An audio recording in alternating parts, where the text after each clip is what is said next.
Hello and welcome to another edition of Albania Today on ALB UK television. Today we talk to Erion Veliaj, the Mayor of Tirana, one of the most important politicians in the whole of the country. And we talk to him about his prospects for the future and what he has already done for this major city. And then afterwards we go to the High Tower Hotel and meet one of the people who look after the hotel and show us around the hotel at the same time. On with the video.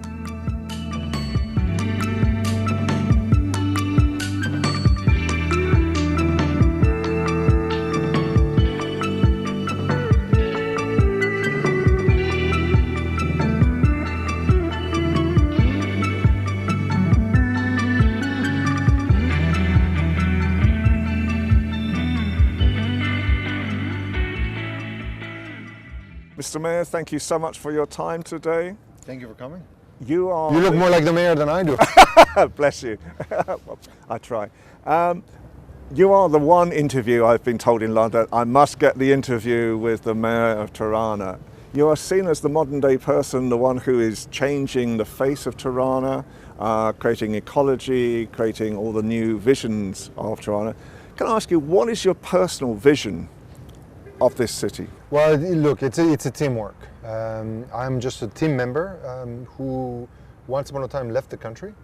I went to the US, I went to the UK, studied at the University of Sussex.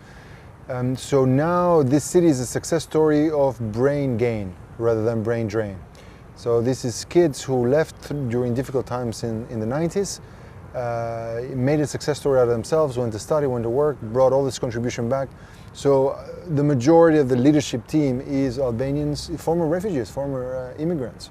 And in a world where everybody's talking about Brexit, about refugees, well, you know, getting people out of their, developing countries with some training, with some knowledge, and then, encourage them to go back and fix their countries is exactly what Tirana stands for. So my vision is to have a modern day capital not only of Albania, but of Albanians in the region, and have it as a regional epicenter for cultural arts and finance.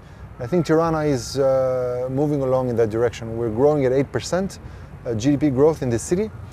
So basically this is the horse that pulls the whole Albanian cart of the economy. And I think once you have a city that is in charge of a third of the population and about half of the GDP, pretty much when Tirana gets a cold, the whole country sneezes. So we try to make sure that Tirana pushes forward, and so far so good. Excellent.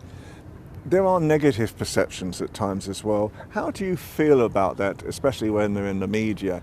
And how do you fight this perception to talk about the modern day?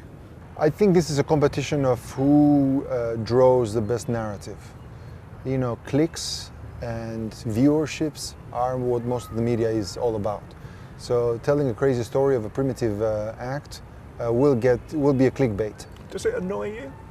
Well, look, I'm not proud of that, and I don't feel it is my job to whine. My job is to vindicate it and to write and tell and show a different narrative. And I think there's good and bad in the UK, in the US, everywhere. And I think if you zoom out and you get the whole picture, not just one piece of the puzzle, then it looks totally different. We've seen a huge rise in tourism. Statistically, this place is safer than London. Per million people, we have way less deaths and stabbings and killings than you have in the city of London, or most European capitals. And I say per capita, not as a whole. So per capita, we're one of the safest capitals in Europe. This is a place where you can travel at 3 in the morning and no one will stab you to death. A city of 1 million people, we've had only 8 murders, and 4 of them have been sort of domestic dispute. So I think it speaks volumes about how safe this place is. In the background, we're listening to Christmas carols and having a wide pedestrian zone, which most cities fret about. As long as I've been a student, they've been debating whether to have a pedestrian Oxford Street. It can't take 20 years to make a decision, yes or no? Here in the city, we move very fast. So what it takes Western capitals forever to decide, we have been very agile here. So we are trying to catch up with lost time. There's no doubt that we started way behind. This was the capital of Europe's North Korea, mind you. You know, mostly paranoid with bunkers and trying to defend ourselves from enemies that never showed up. So we know where we're coming from, but we also know where we're going. And where we're going is a modern place that doesn't whine and complain about the image it has inherited, but it's working daily to show a new image and what is the true face of this country. We are sitting now on the roof of the city hall, and right in front of us is an Orthodox cathedral. Right behind you is the Catholic cathedral. Right here is an old Ottoman mosque, and the Protestant congregation meets right behind City Hall. So I don't think you can find a lot of capitals when you can sit on the roof and within 1 square mile get all this coexistence peacefully. You're known as the man who gets things done quickly. So you've done a lot of ecology, you've created the bazaar. With the bazaar, was it an option to actually support new young businesses? How do you see the bazaar? There's a few projects going on. The bazaar was a rundown. I used to sell in the bazaar. I used to sell dry figs when I was a kid. Really? And it was a rundown environment. So we believe that beauty and beautification and placemaking can definitely serve as an acupuncture in the body of a city. So you can't fix probably everything at once, but you can put enough needles to touch enough nerves to tweak the body, or to get it moving and get some energy. So we are acupuncturing the city. You know, there's the public square, there's the bazaar, it's a beautiful lake park, new boulevards. We're refurbishing the pyramid, the former mausoleum of the dictator, into an IT house. All of this not only brings aesthetics to the city, but it adds property value, and it encourages people to start up something. At the bazaar, when we started, it was completely run down. We had 26 businesses and about less than 50 people working on them, mostly family shops. Now we have about 3,000 people who are employed in this whole renovated area, much similar to the borough market. So you basically take a rundown area and you empower authentic local entrepreneurs. It's really paid off. It's now serves as one of the tourist traps, one of the best areas to be photographed and shop and dine and wine and have our favorite coffee. We love life in this city. We have 300 days of sunshine. Today is not exactly one of them, but it's winter and we're not wearing. It's winter, it's December, we're not wearing big jackets. Yes. So we try to encourage what we call life on the streets, and 24/7 life in the streets. So basically we want to create enough poles where people are getting services and food and drinks, and a city that has a round-the-clock economy. There's a lot of new infrastructure. Is there structure for inbound investment into the city? Big time.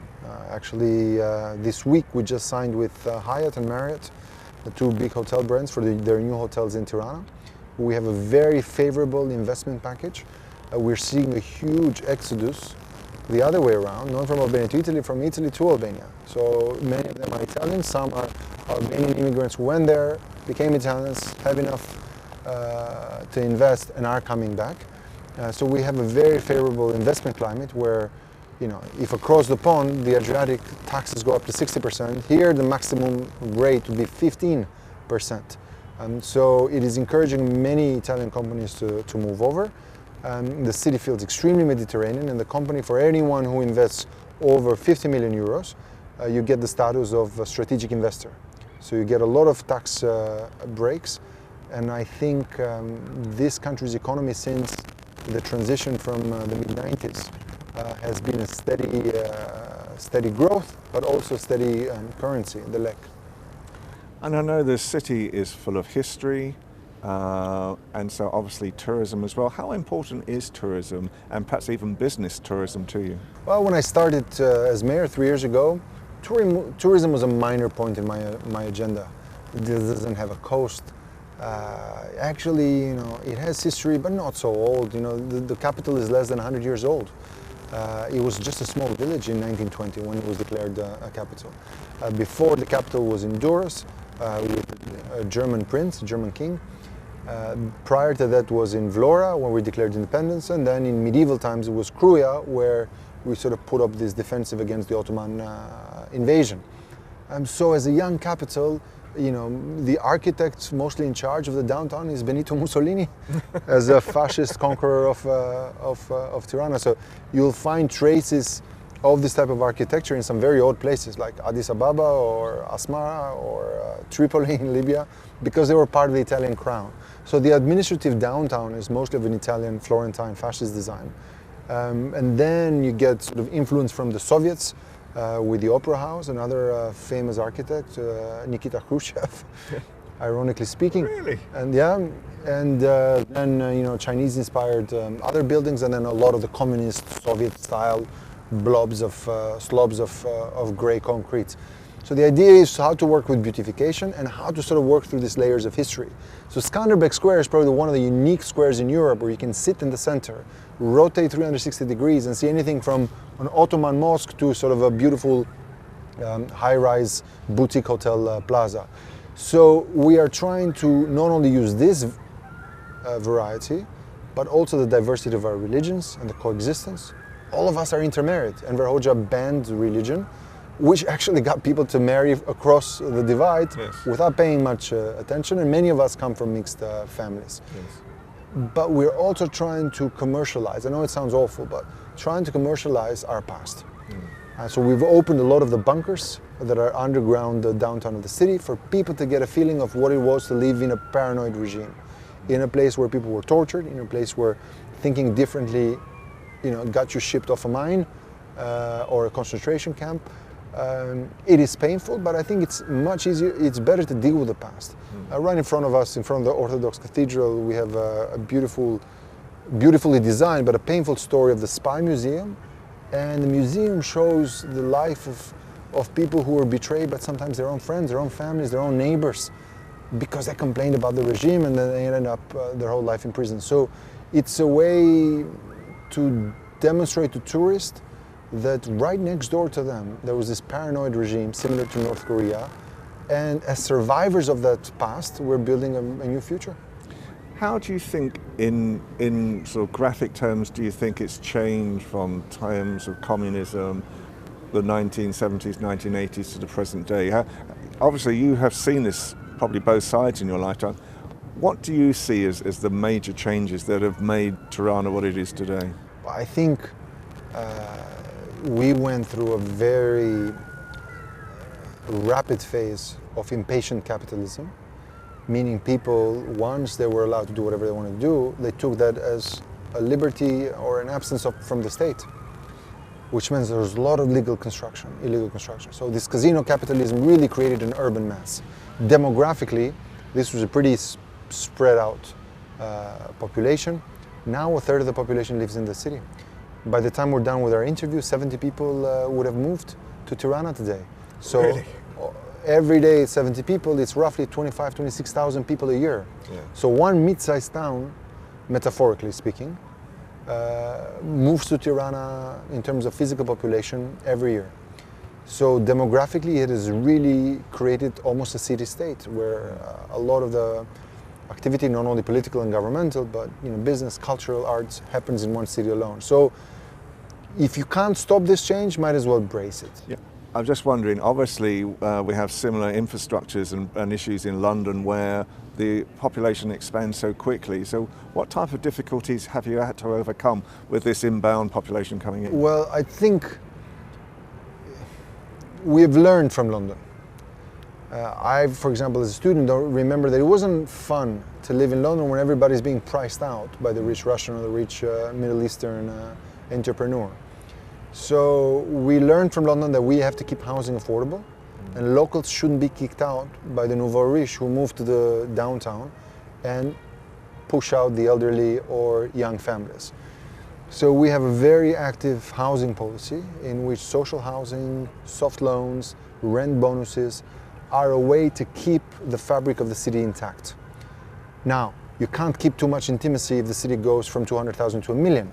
But I think there are intimate policies or intimate activities that can encourage people to still have their fiber connected.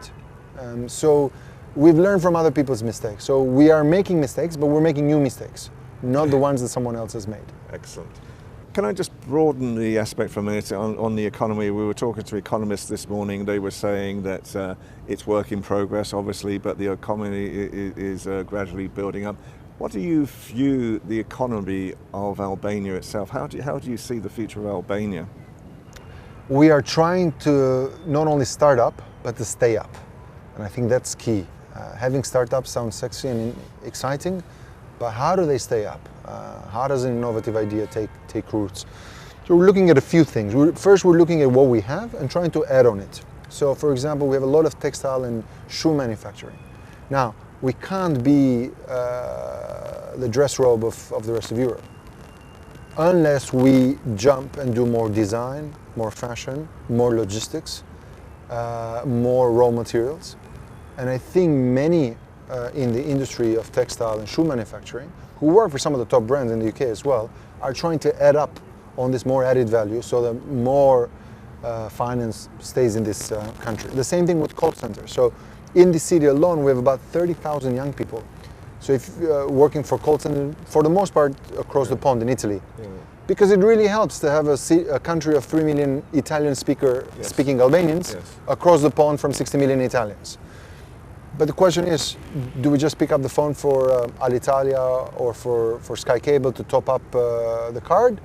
Or can we go from call centers and go a bit up to data centers and to do a lot of the backroom stuff for auditing? And so that is our strategy, to be a major services hub, a major financial hub, a major communications hub for the region, but where we offer a lot of these services for the rest. And also, how can we be a hub of innovation? You know, Skype started in Estonia, it didn't start at Silicon Valley. So we're working with a lot of these young kids who are finding angel investors maybe abroad, but who are brewing their ideas here. We're giving them some small funds.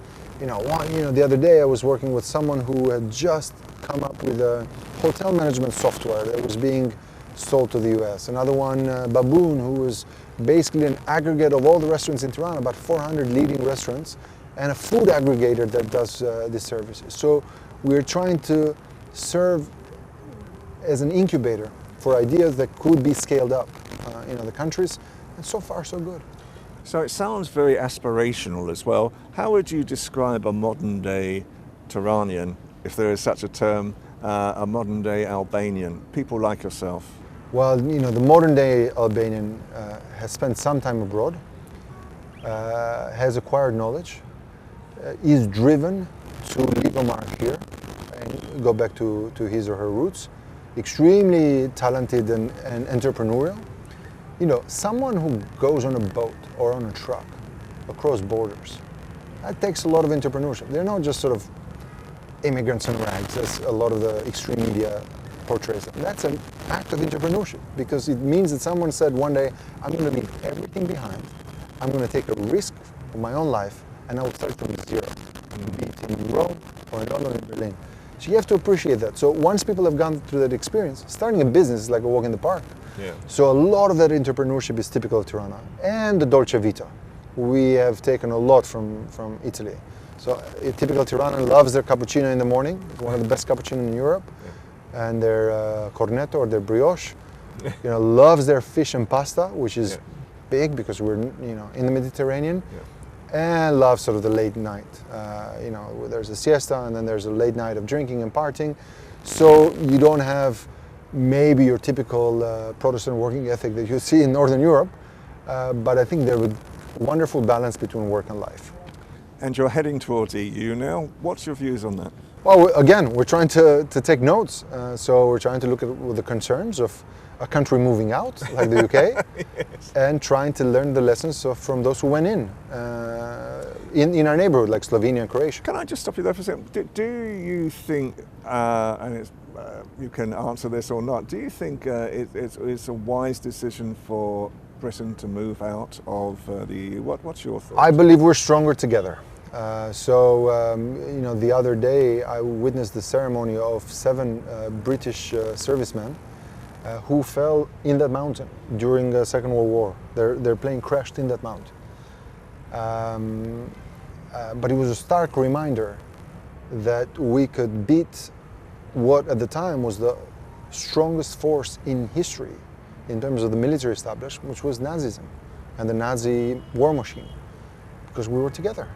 This was British troops who were bringing weaponry to our local partisans, and this city is the only capital in Europe that was, in Eastern Europe, in the occupied Europe, that was liberated without the intervention of Soviet troops. Really? But mostly through simple assistance from the US and the Americans, from the Americans and the Brits, who were,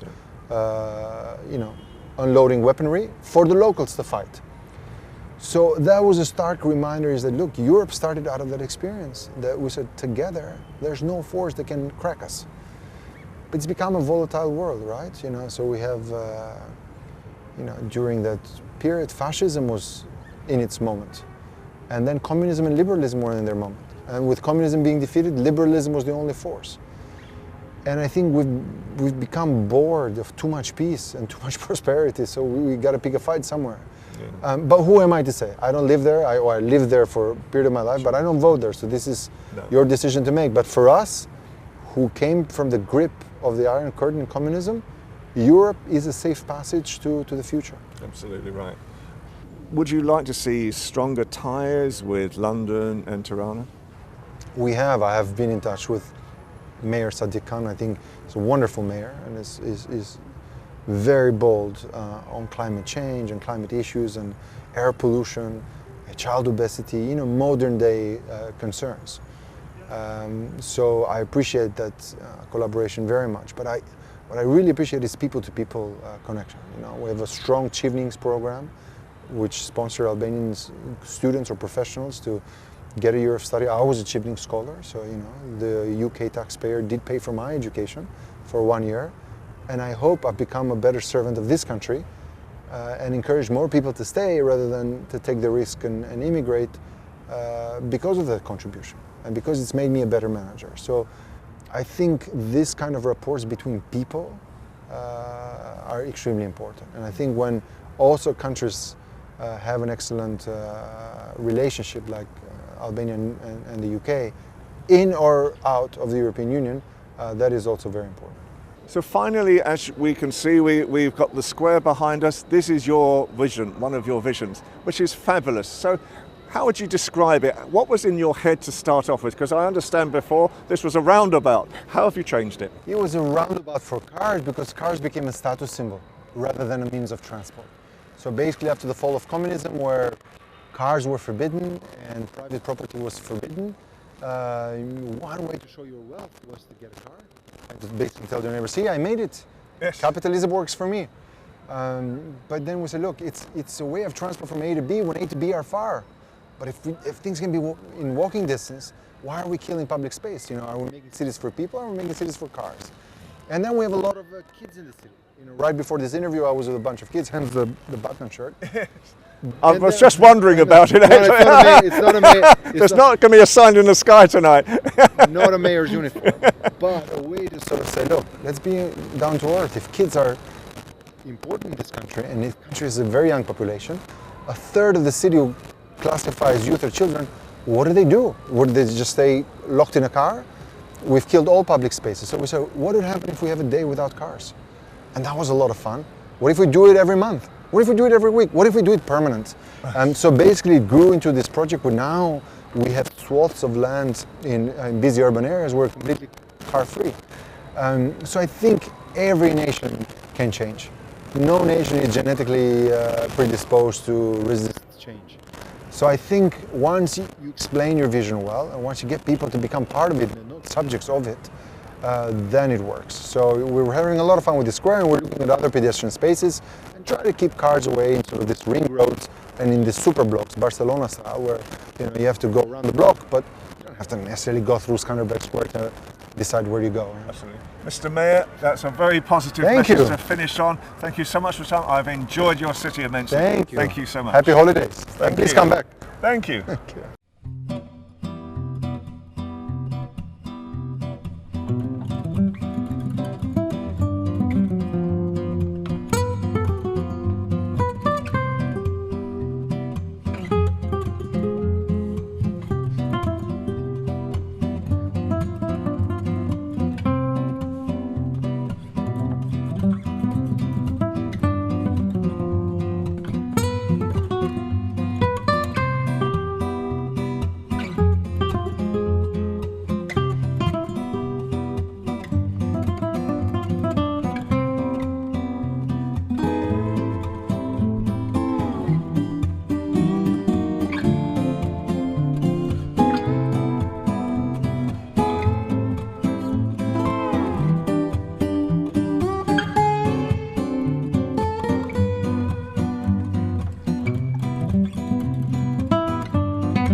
I would like to talk something about the hotel.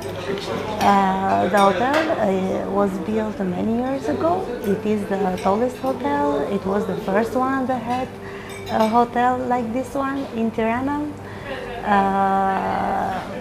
And I believe the owner now wants to make it even taller. Even taller, Is he yes. bored? You can be honest with us. Is he bored? We thought it would be a great idea to renovate the tower, so also the tourists would be more attracted to Tirana in general and also to this hotel. And of course, the first night we were having dinner with him, and I thought the earth is moving. And I wondered whether it was the wine. But no. You were up. We were up there 16th floor. rotating around. So tell me a little bit about the rotating. This is the most interesting part, in fact, of the tower. It is the only place here in Tirana and also in Albania that has a rotating bar where you can see in 300 degrees Tirana from every point of view. And you can enjoy also some coffee and so on. I think it was very interesting because it's almost, it takes an hour for it to rotate around to bring the stairs back again. So if you start off with the stairs next to you, I worked it out the other night. If you start off with the stairs next to you, and then you can drink for an hour, and then when the stairs come back again, there's the time to leave. You know, I have this very simple mind when it comes to hotels. It was a clever idea. How many rooms? What? Here are 53 rooms. The most, let's say, amazing rooms are those on the upper floors. Tourists love them. They always book those rooms. They always, when they write, I want a room on the 15th floor. I want a room from the mountain view, from the center. And tourism at the moment are bookings good at the hotel? Are you reasonably full? Lately, there have been many tourists. In fact, comparing to the last year, there have been a lot of reservations, also from English tourists. We had also the match. Who's the best tourist? No pressure. In fact, last month was also the match, Albania-Scotland. Yes. So we welcomed very Scottish people. I bet you did. and the hotel was still standing afterwards? Very, very, very tourist. Yeah, I bet. A bit of a noisy night, I should think, after the event.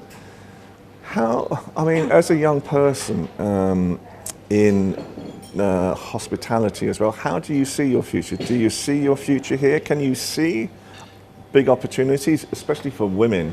Yes, it's a very good question, in fact, because lately I and also other people of the staff have noticed that people that work in the service companies like hotels and bars and restaurants are always getting better. They are very polite with the clients, things that we didn't see like 2 or 3 years before. And I think this is improvement in the quality of service we offer. And there are also young people who offer mostly this kind of service. And what would you say are the best attributes of the hotel? Certainly the food. I can't get my clothes on anymore. I feel like I've been fattened up for Christmas at the moment. But the food is superb. The food is very nice. The view that the restaurant offers, like here where we are. Absolutely, and we will show the restaurant in a moment as well. The service also. It's starting from the reception of the hotel, the reception of the business tower, the other part of the tower, the restaurant. And I understand that it's the owner's brother who is the chef? Yes, the chef of the... And we had this wonderful series of courses, of fish courses the other night, with his own wine as well. He was very proudly talking about his own wine. He produces wine. We are now making the labels, so we are a little bit enthusiastic. We are making the labels and so on, so we can promote also the wine not only at the hotel but also in the other businesses. Also, also the wine will be Sky Wine. Very good. So, how do you see your future as well? You know, a lot of Albanians, they are saying at the moment, of your age group, are leaving and going to other countries. You have chosen to stay, at least for the time being. Why have you chosen to stay? Many of them are leaving, but many of them that I know, they are returning. So the major part, they live some years there and come again. I think it is a little bit difficult to leave your country, to leave your family, with the idea that you will find something better. Yeah. Some of them find it, some of them don't, and so they come back. So for me, it's very difficult to leave this country, and I think that if the people of my age don't leave it, many of the other countries would like to come in the coming years here. Of course. And on that note, thank you so much for your time today. You've been delightful to talk to. You've been a real credit to the hotel. We will send you a gold star. We do this gold star system. Thank you very much. Thank you for your time today. Thank you. What a fascinating mayor to actually meet. He is so progressive in what he is doing for the country and for his city as well. He is a tremendous person to talk to at the same time. And I have to say, I liked the Batman costume as well. He'd just come from a children's party at the time he explained. And the Hightower Hotel. What an amazing, beautiful hotel. And I loved the rotating restaurant on the roof at the same time. So from me and Albania Today, again, thank you so much for watching ALB UK Television, and goodbye for now.